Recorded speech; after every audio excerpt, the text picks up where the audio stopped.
Hello, ladies and gentlemen, and welcome to the Hustle Up podcast, dedicated to all the movers and shakers out there grinding past their traditional, boring 40-hour work week to create a life by design, stop living life on default, start pursuing your passions, chasing your dreams. One of the things this is a one and done topic, where we take something that matters to us today that we think would be relevant to motivated millennials, and we chop it up.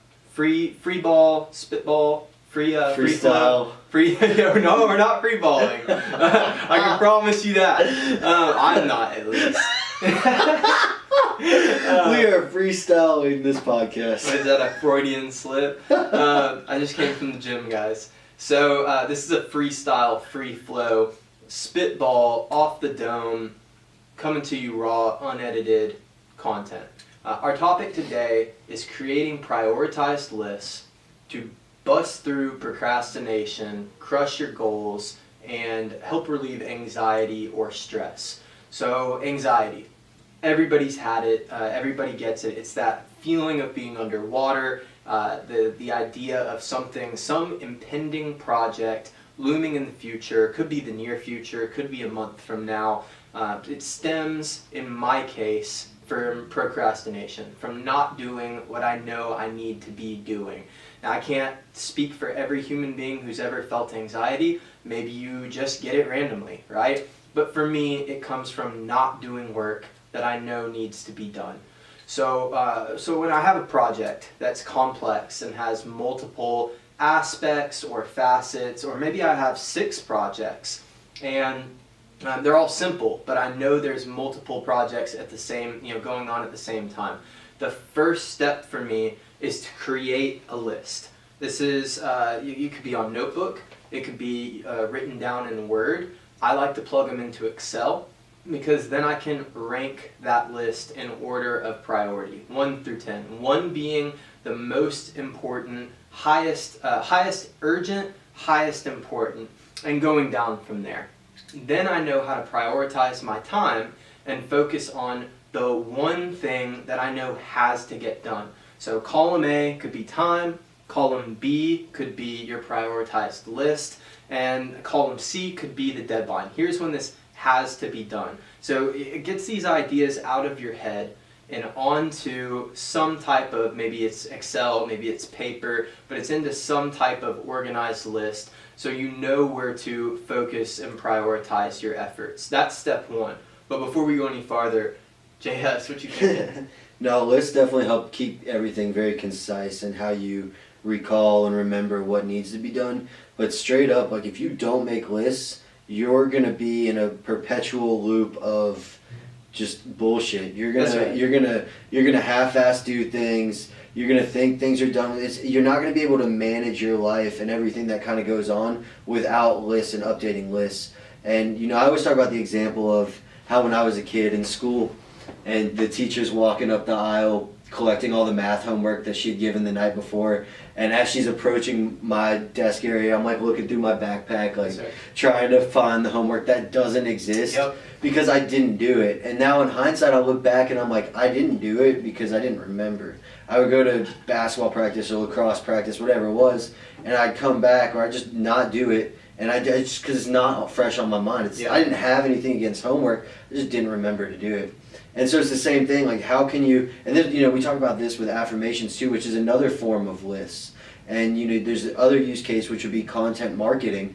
I'm sure you've seen the top 5 this, the top 5 that. Anytime you see a list where it's like a bullet point type of thing, it's the most concise way of giving you the most important bits of knowledge, whether it's to maintain your life or to get a point across or whatever it may be. Lists carry a huge amount of importance through a variety of different elements of your life. Well, if you're like me, and I know other people have suffered from this or faced this, you don't have your list. Mm-hmm. There's one thing that you need to do. See, I don't have a problem with being productive, right?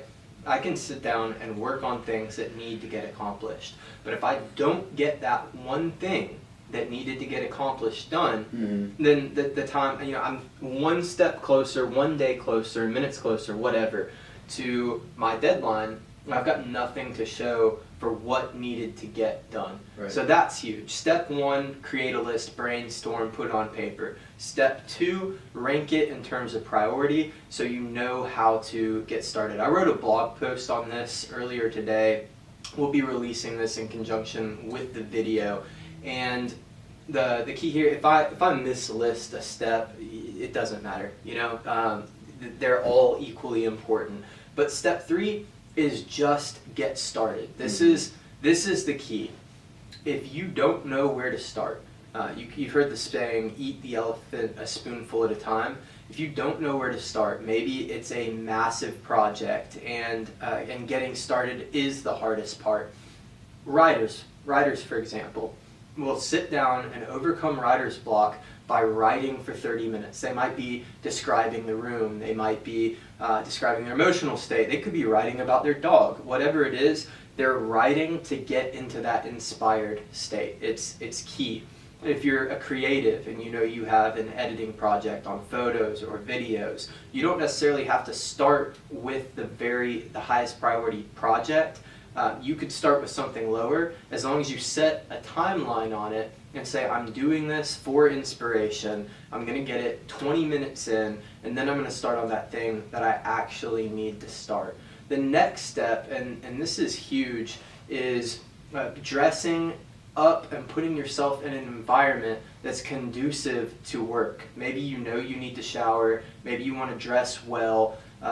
Don't come in your sweats. Go to a clean room. You're preparing your mind for success, for the task, and you're not thinking about those things that you have to do afterward.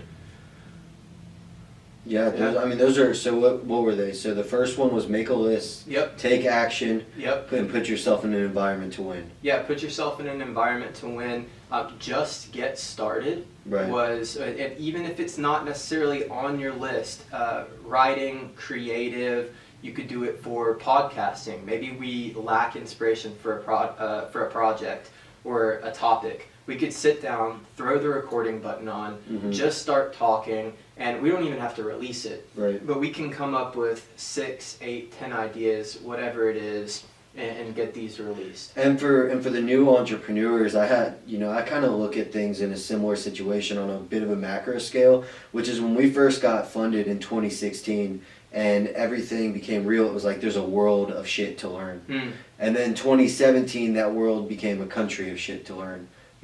Just think about the scale of size. And then by 2018, it was like a city of shit to learn. Like what I had to learn became more focused and concise. And where at first I was trying to learn everything about entrepreneurship, everything about business, everything about technology. Yeah. I didn't have like a really particular direction in any of that. I just knew that there were a few big markets, but it seemed like a world of shit. And then I realized what in entrepreneurship resonates, what in business resonates, what in technology resonates, and that becomes more concise. And then you just keep building those lists, and there's different iterations like that. And to touch on your point of taking action, it comes back to what we talk about all the time, which is the law of action. You don't have to see the whole stairs, just take that first step. Yeah. And you don't have to, there may be a world of shit that you don't know, like someone who wants to just start producing and engineering music for the first time, right?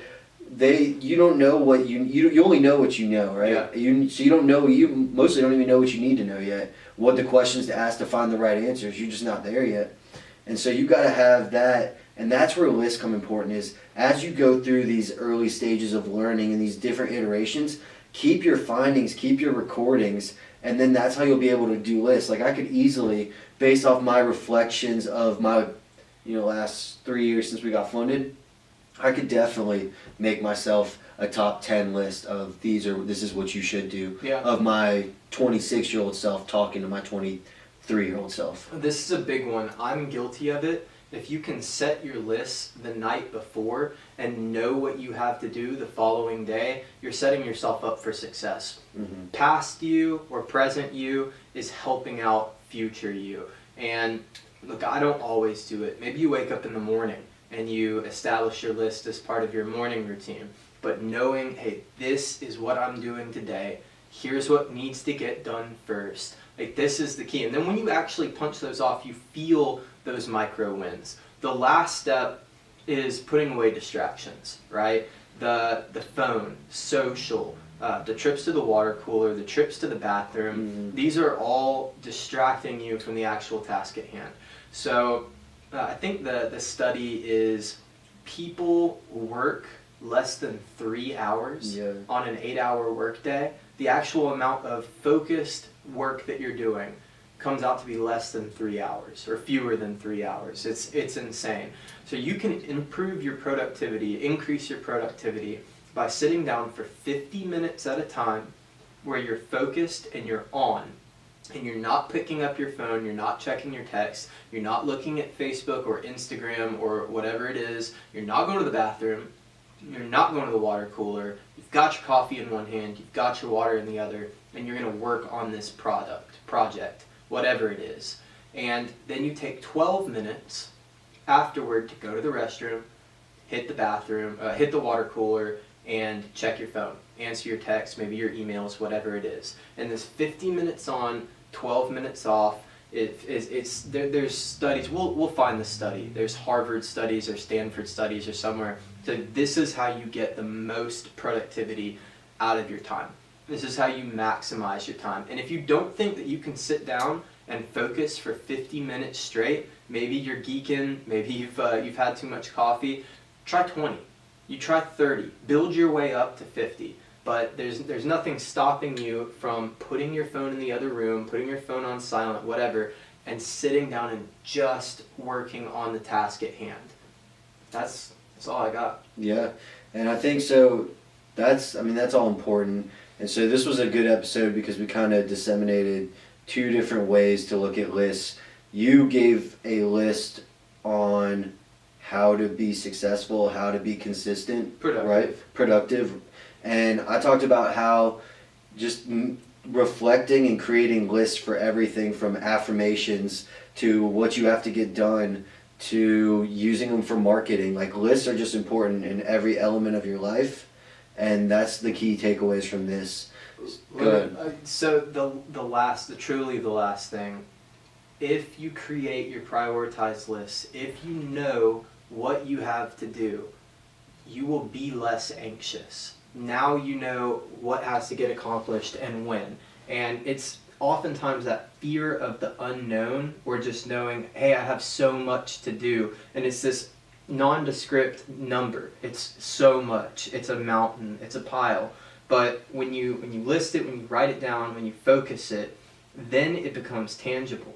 Hey, I have a real amount to do. I have this much time. You're reverse engineering it. Here's what I need to get covered every day, every hour, every whatever, in order to knock this list out and stay ahead. Proactive beats reactive. If you can discipline yourself to start being early, just dedicate 30 minutes of work to project 1 every day. Then it stays at the bottom of the list. It doesn't rise to the top of your high urgency, high importance. Yep. Cool. Well, we're gonna have definitely one blog post from this episode up, and maybe we'll throw a sample of a list that I got an Excel sheet I keep. I got a whole bunch. Yeah. We'll throw a couple samples up there for y'all to look at too. Follow us at HSTLUP, www.HSTLUP.com. We got a lot of cool shit happening. Our new website's about to be up.